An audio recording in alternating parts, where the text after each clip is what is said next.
Hi, this is Teresa Widowson, and I am at the Poppy Jasper Film Festival headquarters. It's 2011, the 8th annual Poppy Jasper Film Festival.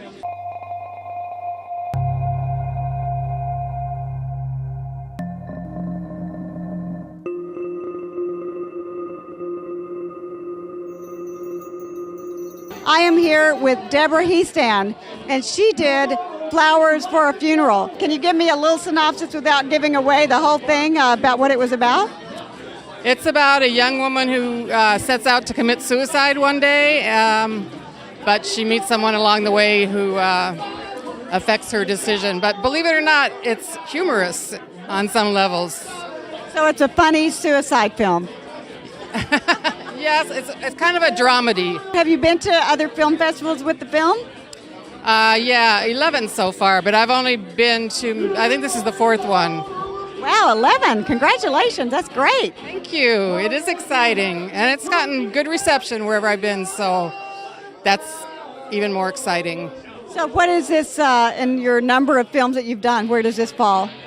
This is number 2. My first film was a documentary about the woman that's in this film. She has a Halloween shop in Denver, and she's 65 years old and has long magenta hair, and she's a character, but she's one of my actresses in this film. Oh, that's great. What's your next project? Anything in the works?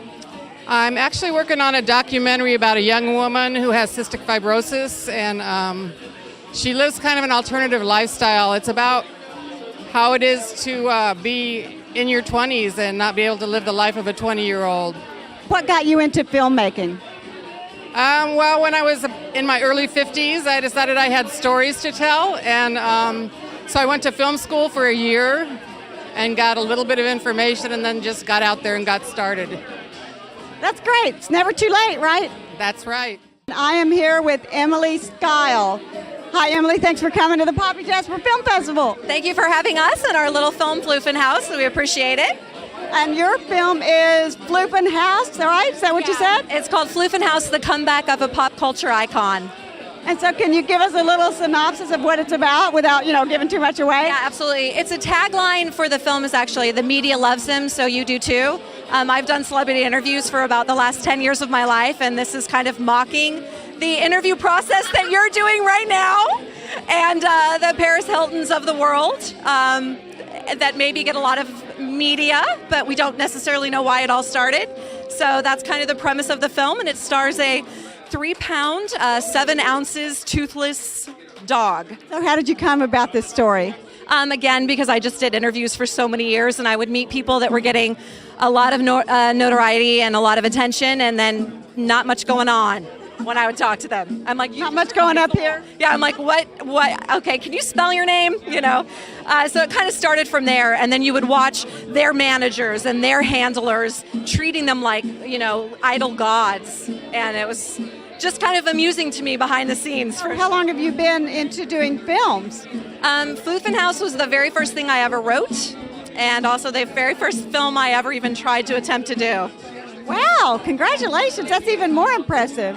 So how did you find your crew and a producer and all that? How'd you get all that done? Actually, all of my directors, producers, and about 300 people in the cast were all different celebrities or famous directors that I had interviewed and managed to... You see them over and over and over and over and over and over again, and these were the people that kind of stuck with me. And it was fun to be able to go to those directors and ask them to mock what they actually do. So it was fun. They enjoyed mocking their genre. Yeah, that's great. Well, you got to be able to laugh at yourself too, right? Yeah. You said 300 people in the cast. Is that what I heard you say? It is a total cast of 378. Holy cow. Yeah, it's a little insane. I am at the Poppy Jasper Film Festival headquarters for the 2011 8th Annual Film Festival. And I am here right now with Christopher Rossiter, who is one of the workshop presenters. Hi, Christopher. How are you, Teresa? I'm great. Okay, so Christopher, you're doing a workshop. What's your workshop about? The workshop that I'm doing is preserving or having discipline within the digital age. Something that's I feel like has been kind of a problem. It's something that's been lacking. Also within the union itself, the phone calls that we get as cinematographers, and I'm trying to get out there and educate people. everything is getting cheaper and almost anybody can make a movie now? Does that have something to do with it? Well, I think the most important thing to realize is that even though things have become cheaper and things have become more accessible, it doesn't make storytelling any easier. That's the part that I'm trying to convey to people. It all starts with a story. It doesn't matter about the technology. You don't want to put the cart before the horse. You need to put the story before anything else. And that's what's really important and what I'm trying to spread the word in this presentation that I'm going to be giving tomorrow. Do you go around talking other things other than just film festivals? Yeah, I do. I teach at about 6 different universities in Los Angeles. So I do some things at AFI. I also do things at Cal State. I do things at Los Angeles City College, National University, and that's just to name a few. I do that, and I also do some workshops for the union itself on these sorts of topics, and just trying to educate. But in between my cinematography gigs for TV, I'm out there just trying to promote cinematography on the craft and the art and the discipline behind what it takes to make a great movie. Holy cow, you're busy. I like to be busy. It's good. So, you were talking to me earlier about some web series you were working on. Can you tell me a little more about that? Yeah, I'm currently working on a web series. It doesn't have a title as of yet, but it's based largely on my experiences with online dating. So I'm doing it for fun. I'm not doing it for anything other than that. It's purely for fun, get some laughs, and that's it. It's just a little pet project. If it goes somewhere, that's fantastic. If it doesn't, that's fine with me too. I have enough else to keep me busy with everything else that's going on, so it's all good. I think that's great. So are you going to be able to see any of the films while you're here at the festival? Most definitely. That's the other part of the reason I'm here. I love short films. I think they're even harder to make than actual full-length narrative feature films because you have less time. You actually have to be that much more precise, and there's much more precision involved in telling a good story. So I'm looking forward to checking them out. Great. Well, thank you for talking to me, and have fun at the festival. Definitely. Thanks, Teresa.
I'm here with the filmmaker, Michelle Particola. Oh my God, I messed it up.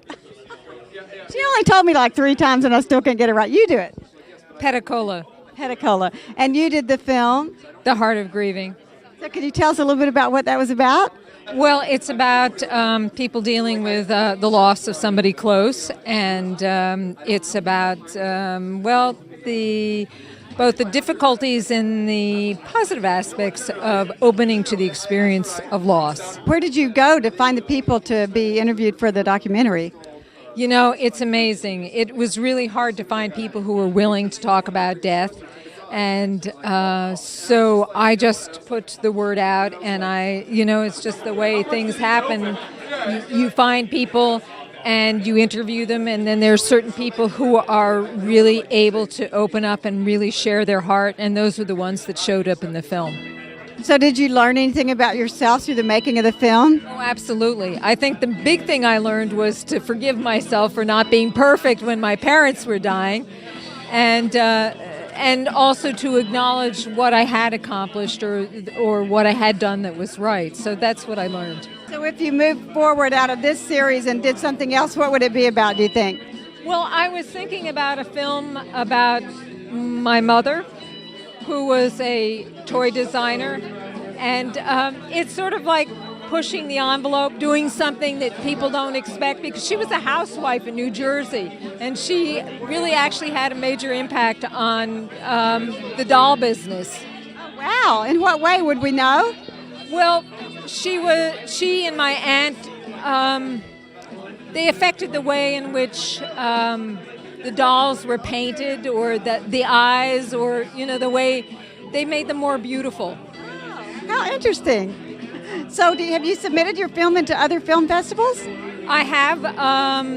This film appeared at the Western Psychological Association, and it's being considered for some other festivals. Oh, great. Well, good luck in the future. Whether you decide to continue with the series or move on to something else, then best of luck. Thank you. I am here with another filmmaker at the Poppy Jasper Film Festival, and this is Trevor Wall, and he did Love You Forever. What's your film about? Give me a little short synopsis. Oh, definitely. Yeah, it's about a couple where it's a silent film, and the gentleman proposes to her through this Scrabble type of game. So they spell out the words to each other through this Scrabble game, and that's how the conversation progresses. So.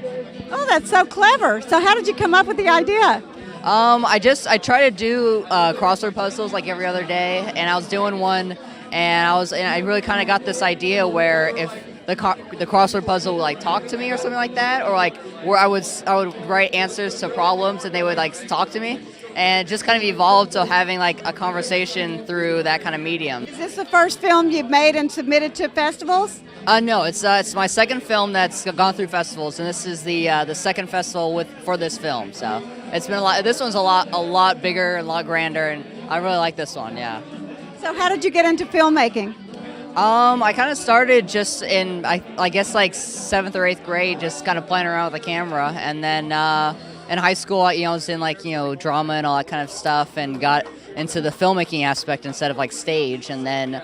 All of a sudden, I grabbed a bunch of like actors from high school that were good friends, and they were up and coming actors and making films, and then just kind of going from there. So is this what your career is going to be in? Is filmmaking? Yeah. I'm in college now, and I'm a film major. So, and I'll be going up into Hollywood. Do you have a genre that you kind of gear towards? I really like. I think drama is just a solid drama or a solid genre. I mean, I think. I'm a little stickler for comedies. Like I like comedies, but I'm a little critical, I guess, about those.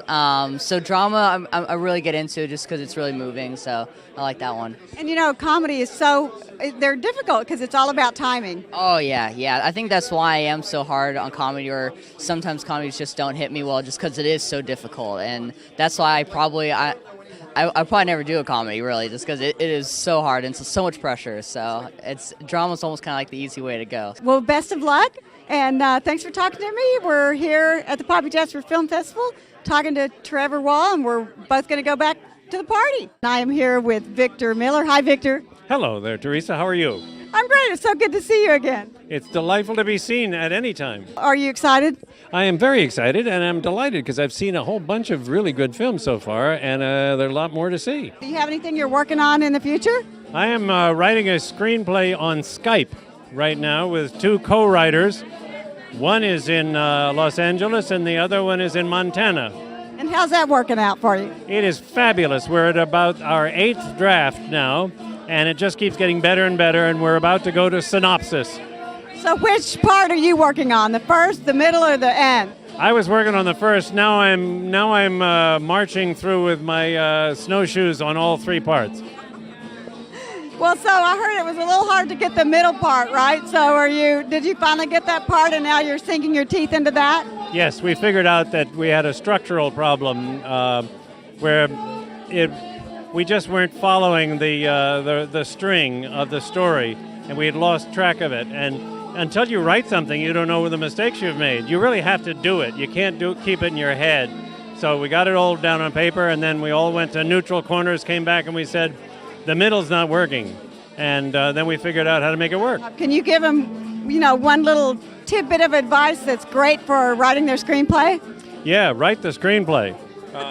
Because I keep meeting people at parties who say, I got this great screenplay idea, and it's a wonderful thing. Boy, I was an FBI agent for 35 years or something, whatever they were, and I got all these great ideas. And I'd say, well, write them down on 2 pages. That's all you have to do, and you only have to answer the following question, and then what happens, and then what happens, and then what happens, and then what happens, and it's over. And then you're done. And then you go back and tweak it. You go back and tweak it, and then you make a lot of money. Great. Ooh, make a lot of money. I like that idea. Well, Victor, thank you so much for talking to us. I'll let you go to your hotel because I know you're presenting in the morning. I'm going to get my beauty sleep.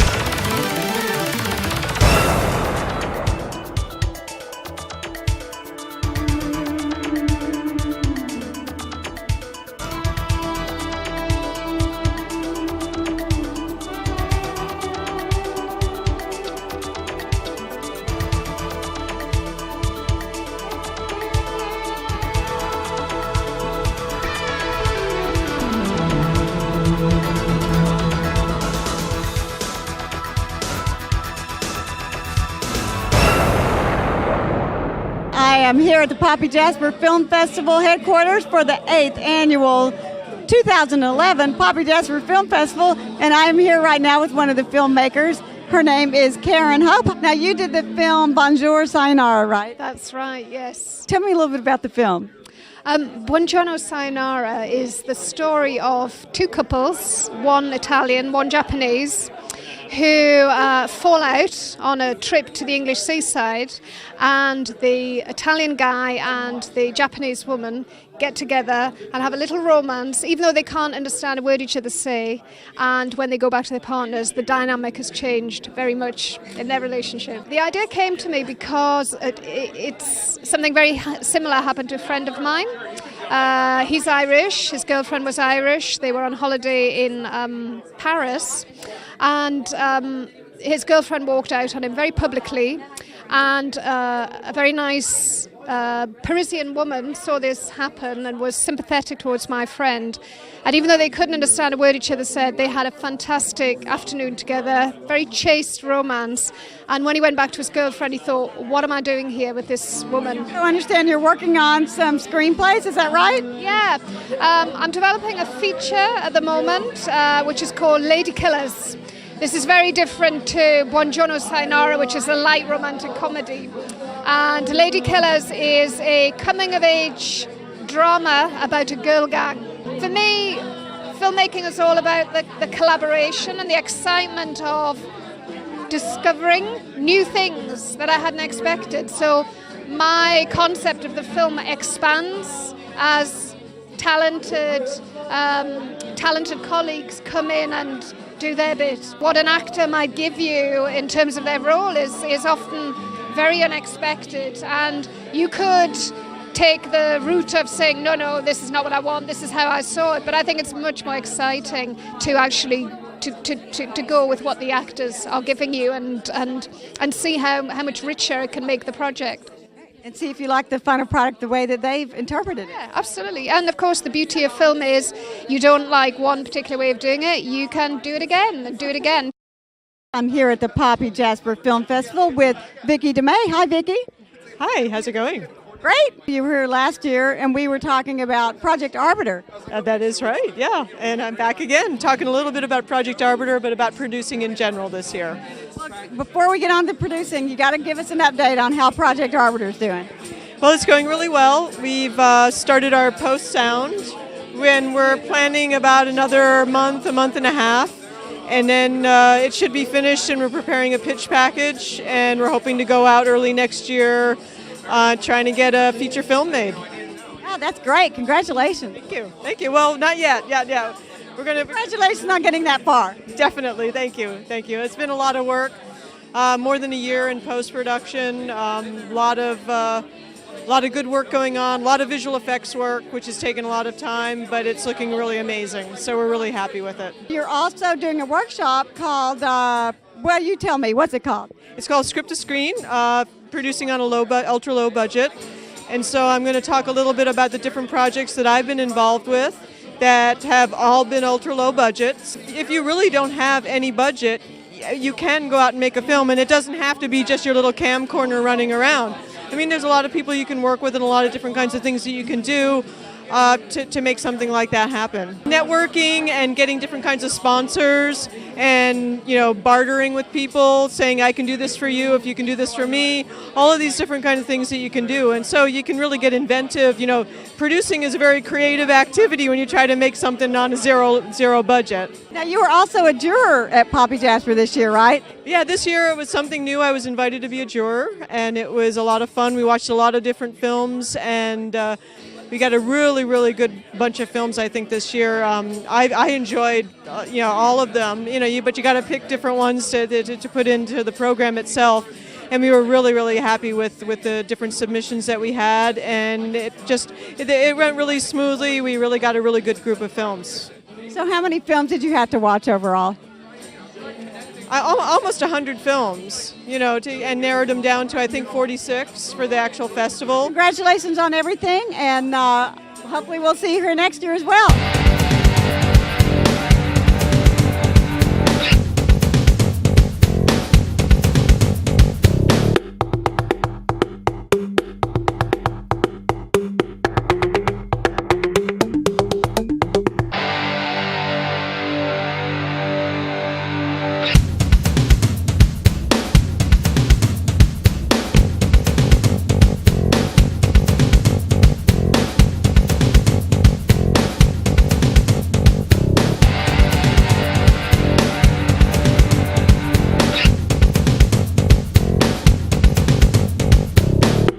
I'm here still at the Poppy Jasper Film Festival headquarters. They're having a great time, and I am here with another filmmaker who is Brad. Brad, I forgot your last name. Crow. Brad Crow. Yeah. And he did Potter's Field. So hi, Brad. You're tall. How you doing? Is this better? No. You say no. I'll tiptoe. No. Okay. So your Potter's Field. Can you tell me a little bit about what that was about? Sure. It's a dark comedy about a sort of a teenager whose brother dies in a freak bathroom accident, and with no money to bury or cremate, he has to dispose of his brother's body himself. And so, what is it? Is it a comedy or a dramedy or a It's sad? a very twisted dark comedy. But it's got a lot of heart to it. I mean, through the process of trying to dispose of his brother's body, he learns how to grieve for the loss of family. So it's got a lot of heart to it. I like movies with a lot of heart. And so, what drove you to make this film? Well, it's a very personal film for me. My grandfather died not too long ago, and I really didn't know how to deal with it. I was completely numb. I didn't feel a thing at all, and I was very close with him, and we had been expecting this, so it wasn't shock. But I just went on week after week, month after month, and I felt nothing. It was like nothing ever happened, and I started to feel really guilty about not feeling anything. And you're kind of taught in pop culture that when something's sad, you cry, and then you feel better, and then it's like you move on. But it's not that simple. Sometimes maybe it is, but everyone deals with death differently, and grief is, there's no right or wrong way to deal with it. And so I just wanted to put this out there as my experience that, whatever you feel is the right thing to feel. Right, there's no wrong way to grieve for someone. That's right, absolutely. Well, I think you did a great job because I saw it, and it was entertaining and humorous, but yet dark. Like you said, it's a dark humor, but it was great. It was really well done too. Well, thank you very much. It was a USC thesis film, so this was our last big sort of hurrah, and we put a lot. I think it took us like 2.5, 3 years to finish the whole thing, so it took us a long time from script to screen, but we're really proud of it. Yeah, it looked great too. Not only was the story good, but the whole thing looked really good. Thank you. That's all the credit goes to my DP there, Robert Edgecombe. We shot Red, and he just did a great job. We had 18 locations in 11 days, and it was a lot of available light type stuff. So he really did a great job with working with what he had. This is Karen Hope, and I'm here at the Poppy Jasper Film Festival with Teresa Widdowson, who never normally gets the chance to be interviewed. So, Teresa, tell me a bit about the film that you've got in the festival this year. The film I have is called Exit Exam, and it's about a woman, a doctor in prison, a prison doctor, and it's kind of set in a vague, futuristic time, and she's made this decision or this recommendation to the prison board to execute the guilty prisoners in a more humane way. But she gets kind of a surprise about how that turns of event affects her. I also understand that you play a lot of roles on your films, that you write, you direct, you edit, and you're also a talented musician who composes for her films. Can you talk a bit about what it's like to balance all those different roles? Yeah, well, I love to do all of it, and I guess I struggle with letting go, because not that I want so much control, although the people that know me will tell you I'm a little bit of a control freak, but it's more of, it's too much fun. I want to do all of it, but I'm trying to learn to let go, and I still want to write and direct. If you let someone else edit it, they're not attached, like how long it took to get that shot, Oh, we worked 3 hours on the lighting on that one little 30-second shot, and then they cut it. But it's better because they will keep the story flowing. Are you able to share with us your ideas for future projects? Anything you have in development? Well, my next film is going to be called Radio Waves. Hopefully I'm shooting part of it on November the 13th. And I got inspired for this story when my husband and I went down this gravel road on one of our trips to go see this viewpoint, and ended up not finding the viewpoint at all, but finding this farm of huge radio wave antennas out in the middle of nowhere. And I'm like, oh my God, there's a story here. I know there's a story here. So I went home, I took footage, and then I went home and wrote a screenplay. And actually a lot of people really like it, better than some of the ones that I've been working on longer. So it's kind of funny how that worked out. That all sounds great. Thank you very much for talking to us, and best of luck with all your projects.